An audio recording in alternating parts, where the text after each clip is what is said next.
So I had my brother-in-law pick me up a branch on this sea grape tree when he was on his vacation to Cayman Islands, from the tree that my father used to sit under and do all of his self-reflections. He called it his office under the sea grape tree.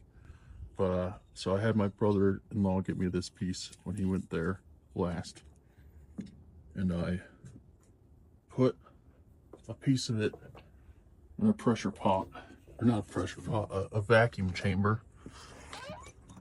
And I'm going to, I've had it in the vacuum chamber for about 14 hours under vacuum, trying to suck all the air out of it and replace all those air pockets with resin.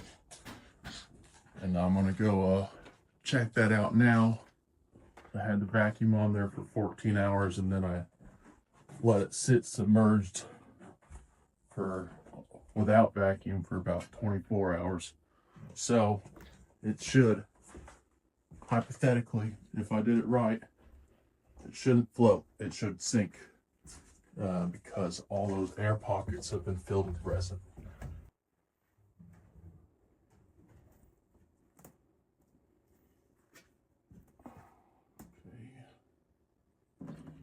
And I also have a piece of white oak in there and a little piece of a wasp nest.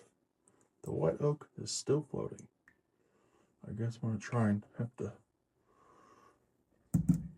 do that for a few more hours. But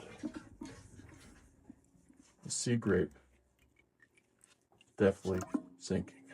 So, and my hornet's nest comb definitely not floating.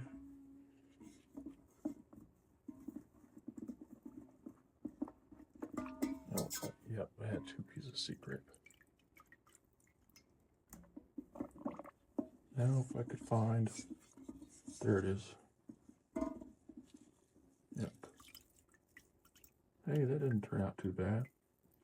Now I gotta go put them in the oven at 225 degrees for a few hours, and we'll check back. So these 2 pieces just came out of the oven. They don't really look a whole lot different, but so this long piece of unstabilized wood is 165.77 grams. Comparatively, 165.77 grams to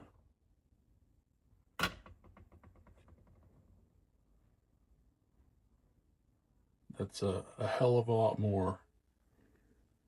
183.6.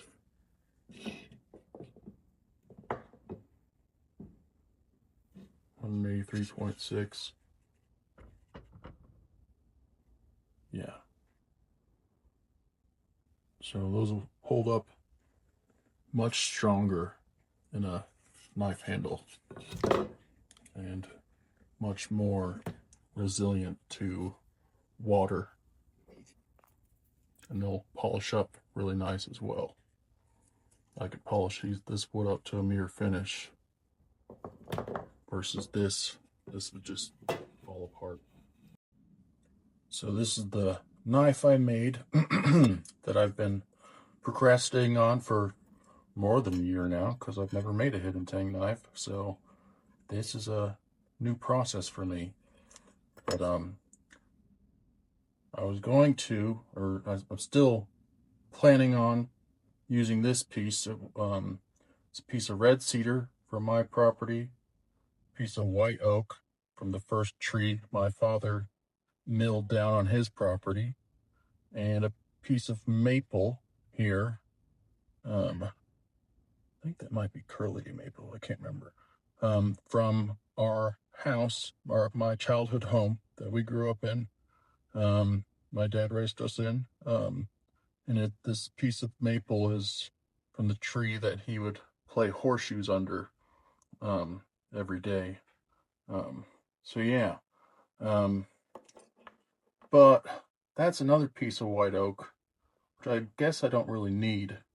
And I don't have much material to work with here because metal's going to be going in about that much. And I want to add in this sea grape wood from the tree he sat under on the beach, his office. And I'm seeing now this natural groove here. So, and what I was going to do is I was going to drill a hole down the center of this and then file away at that hole until this fits in there, hidden in there. But now that I'm seeing this natural groove in here that this metal just fits into perfectly,